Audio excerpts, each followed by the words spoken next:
Olá pessoal, espero que todos estejam bem. Dando continuidade à nossa disciplina de Contabilidade Internacional 2, hoje nós falaremos sobre a conversão de demonstrações contábeis, tá?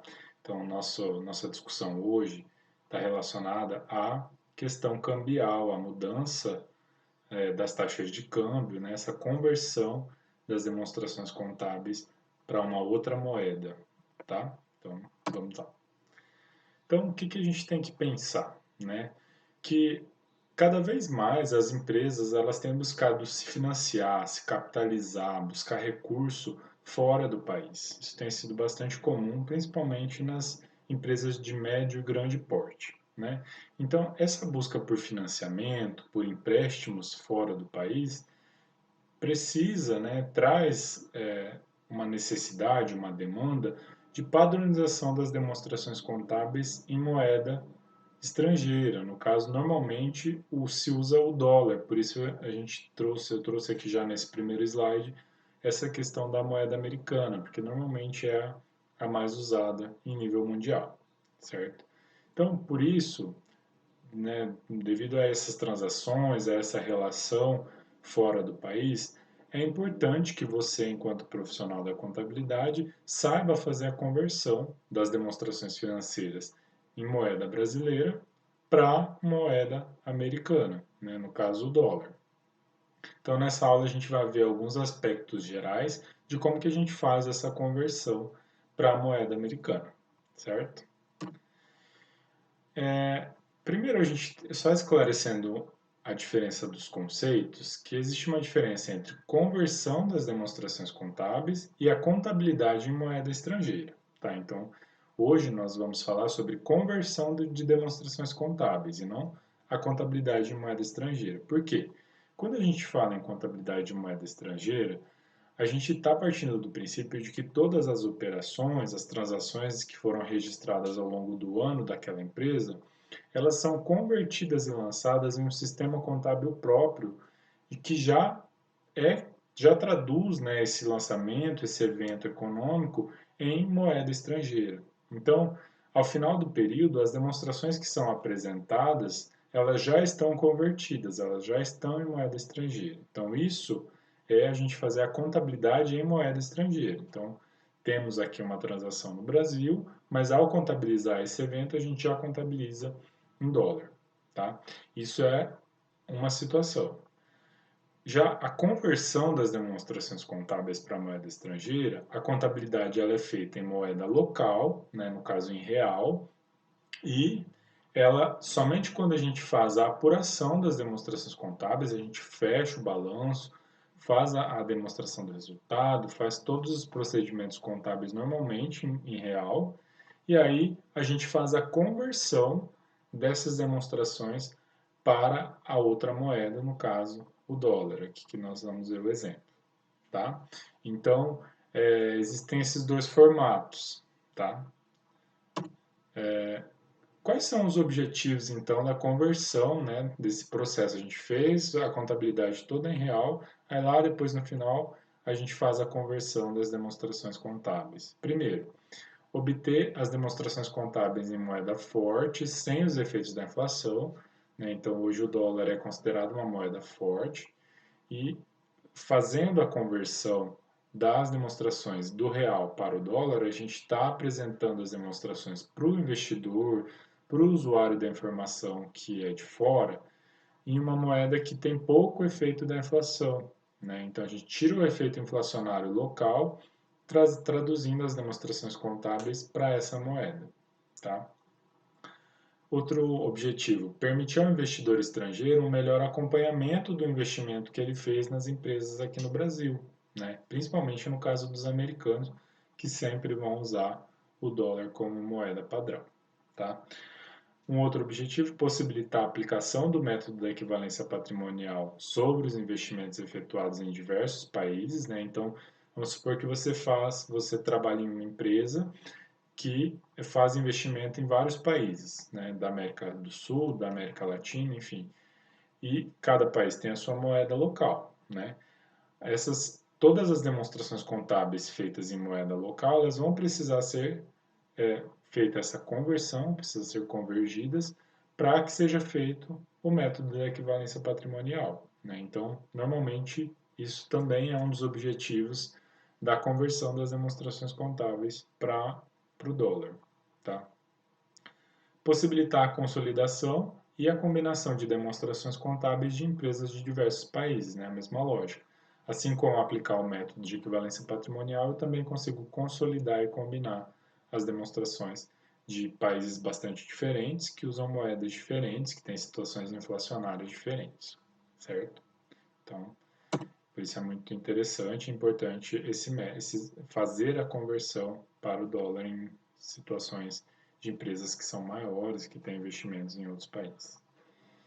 Os métodos de conversão das demonstrações contábeis são três, então nós temos três métodos: o câmbio de fechamento, o método monetário e não monetário e o método temporal.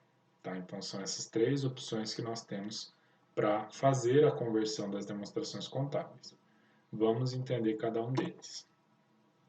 O primeiro é o câmbio de fechamento. Então, nesse método, todos os itens, todos os elementos das demonstrações contábeis, eles são convertidos pela taxa de câmbio vigente na data de encerramento das demonstrações contábeis.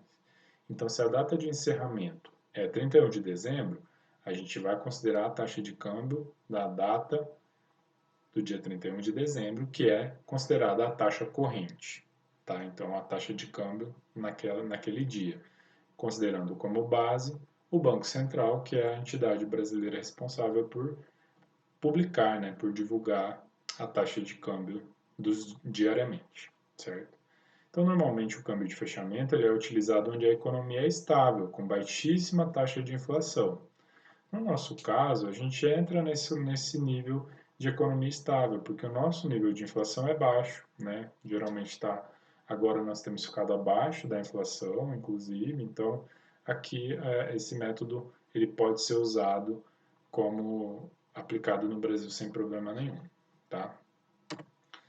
Nós temos também o método monetário e não monetário, que é a segunda opção, né?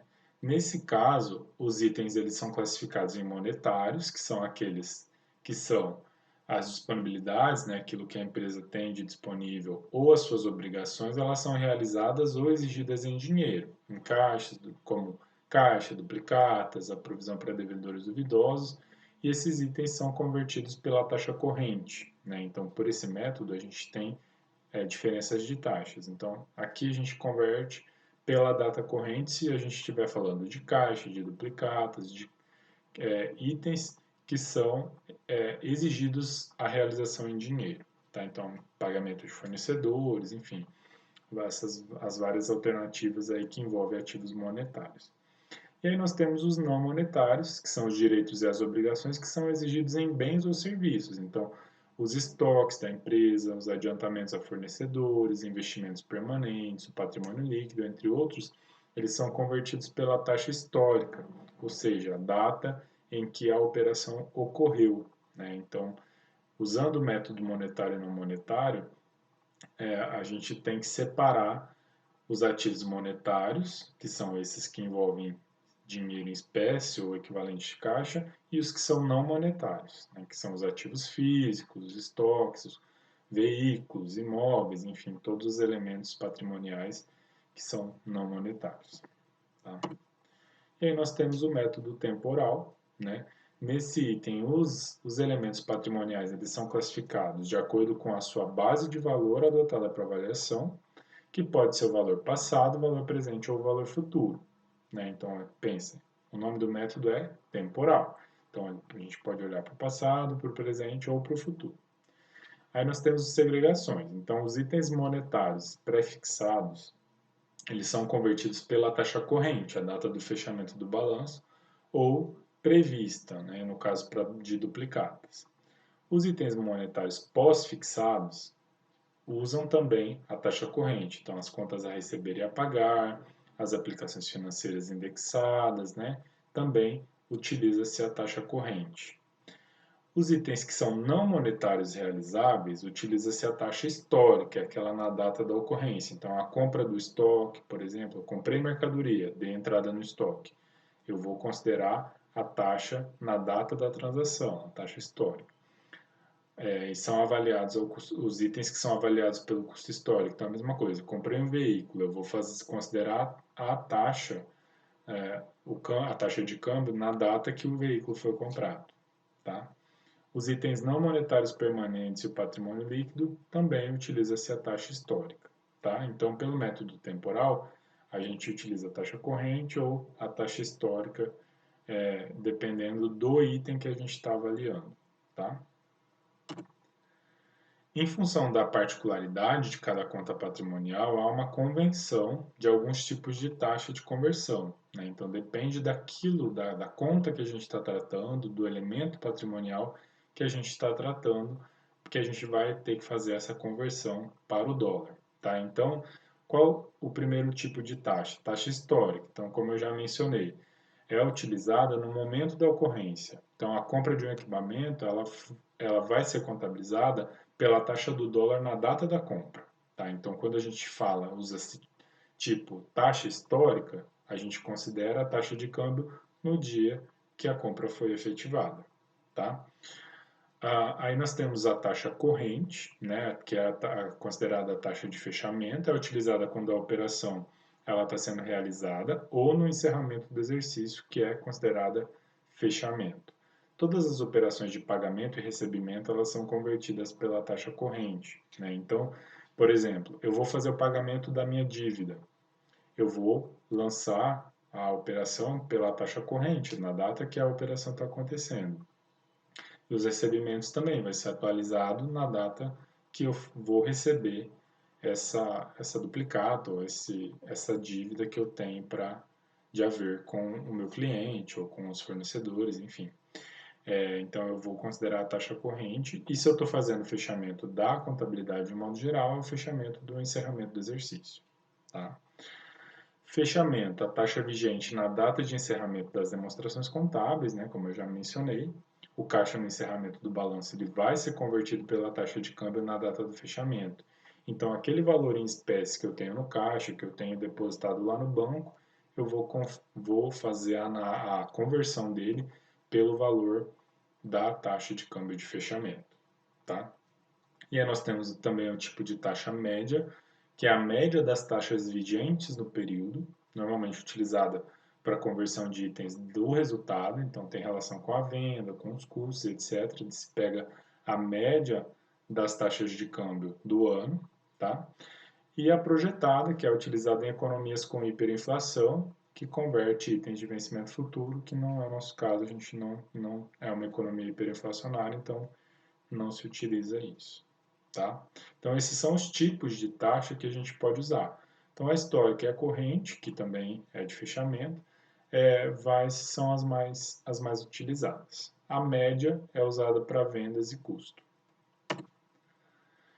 Aí, pessoal, dentro desse contexto, é importante a gente levar em consideração três conceitos. O primeiro, o que é moeda local? A moeda local é a moeda do país. Então, no nosso caso, a moeda local é o real, é onde a empresa está localizada, né? É a moeda local. A moeda funcional é a moeda do principal sistema econômico em que o conglomerado opera, né? Se fala conglomerado, um grupo de empresas, por exemplo, está trabalhando. Então, pode ser o dólar ou pode ser outra moeda estrangeira, como o euro, por exemplo. Então, não se recomenda utilizar como moeda funcional moeda de economia que tenha alta inflação, tá?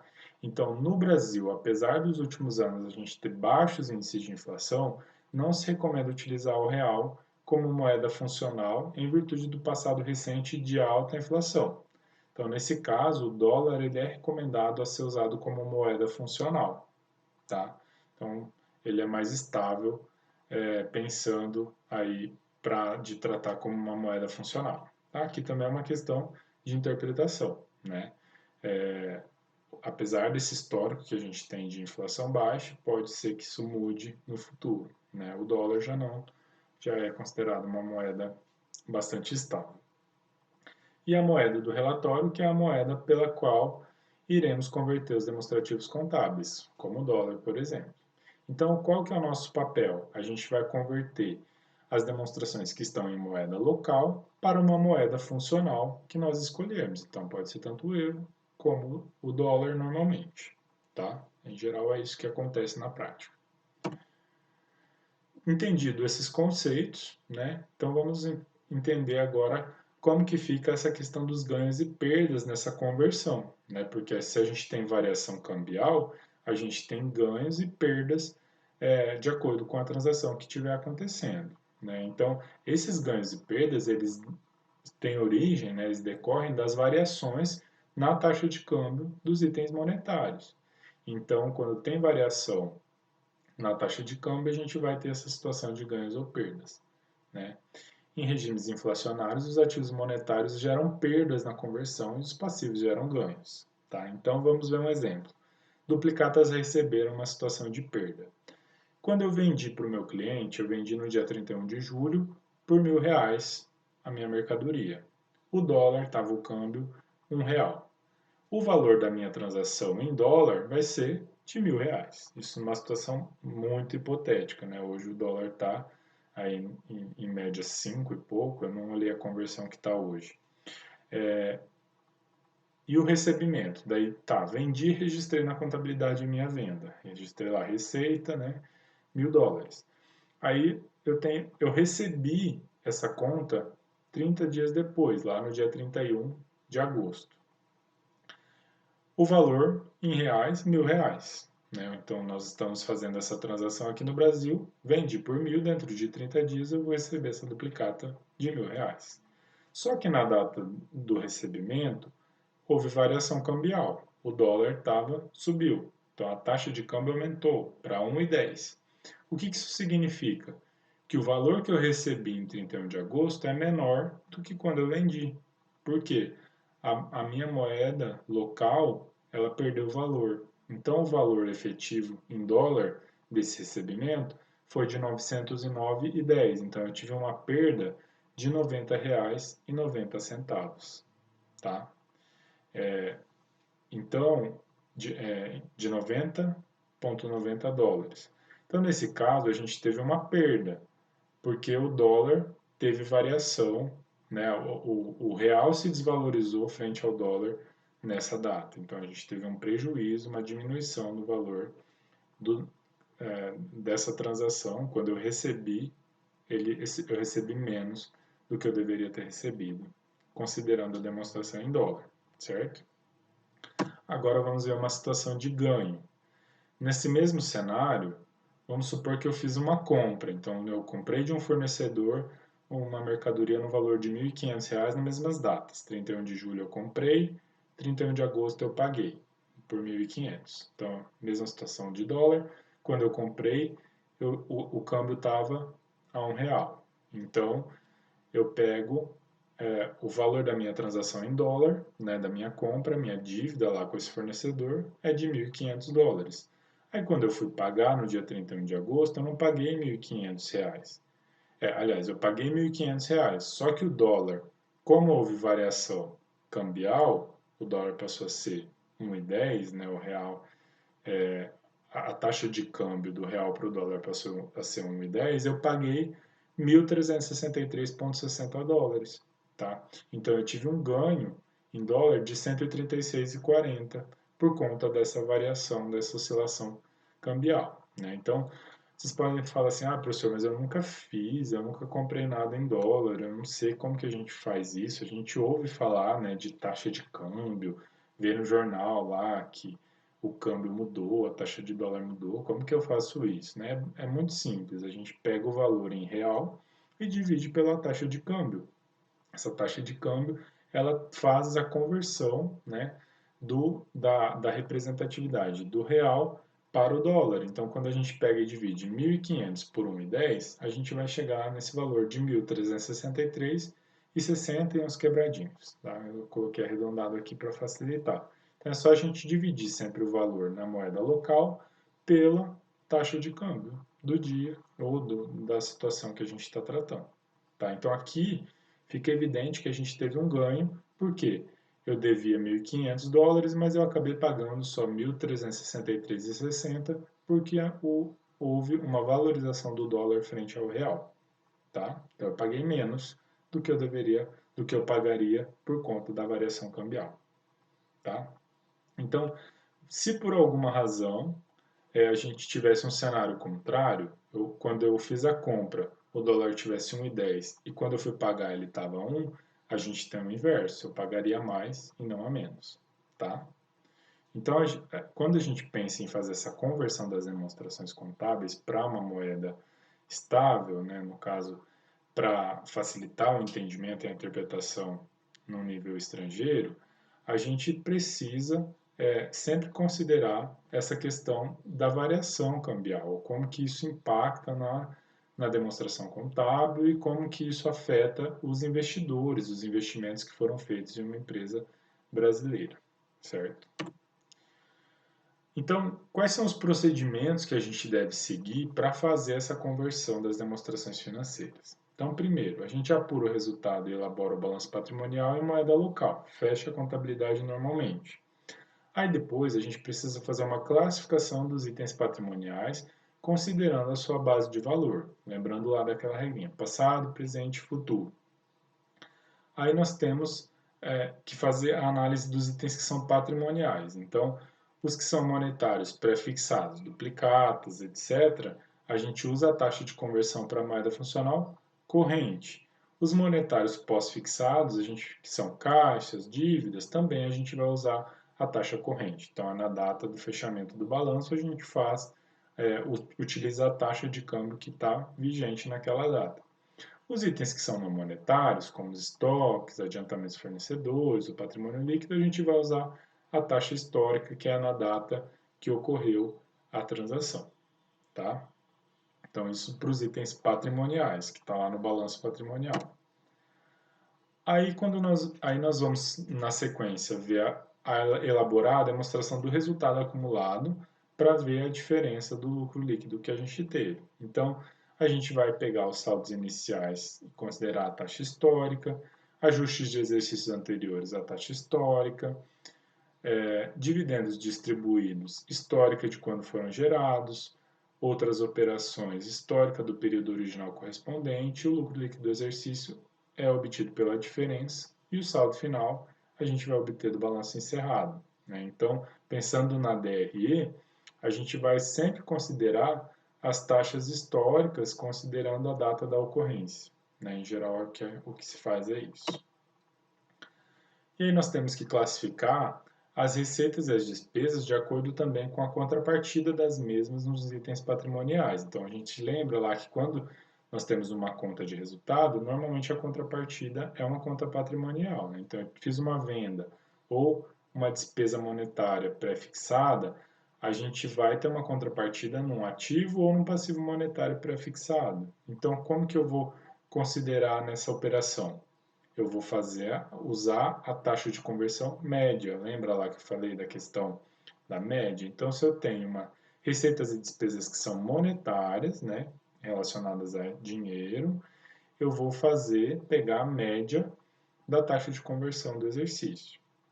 Se as receitas e despesas pós-fixadas, por exemplo, salários, encargos, provisões passivas, salários a pagar, eu também vou considerar a média.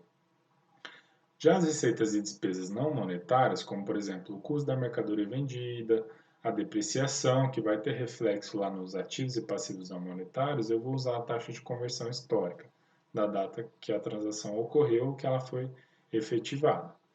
Receitas e despesas financeiras, como a variação cambial, juros, que vai ter reflexo em ativos ou passivos monetários, eu também vou considerar a taxa média. Imposto de renda que vai ser provisionado lá no passivo, eu vou pegar a média, né, também. E a equivalência patrimonial já é calculada em dólar, então também não há muito o que se preocupar. Então aqui são vários detalhes, várias regrinhas que a gente vai considerar aos poucos de acordo com o que a gente for visualizando em cada situação, né? Eu não vou passar para vocês tudo de uma vez, porque são várias coisas com vários detalhes que a gente pode usar e aplicar relacionado à conversão das demonstrações contábeis, certo? Então, espero que vocês tenham gostado da aula. Eu sei que é bastante coisa, mas, em geral, essa preocupação em converter, em fazer essa conversão das demonstrações da moeda local para uma moeda funcional tem essa finalidade de tirar os efeitos inflacionários, né, da demonstração financeira e também de facilitar que usuários externos, né, pessoas que fazem investimentos no Brasil ou uma empresa que quer captar recurso de fora do país para que ela tenha acesso a esses mercados e que os analistas que forem fazer o uso dessas informações para que eles consigam fazer de forma tranquila e efetiva, considerando a realidade da moeda funcional, no caso a mais usada é o dólar, certo? Então é isso, pessoal, até a próxima aula. Tchau, tchau.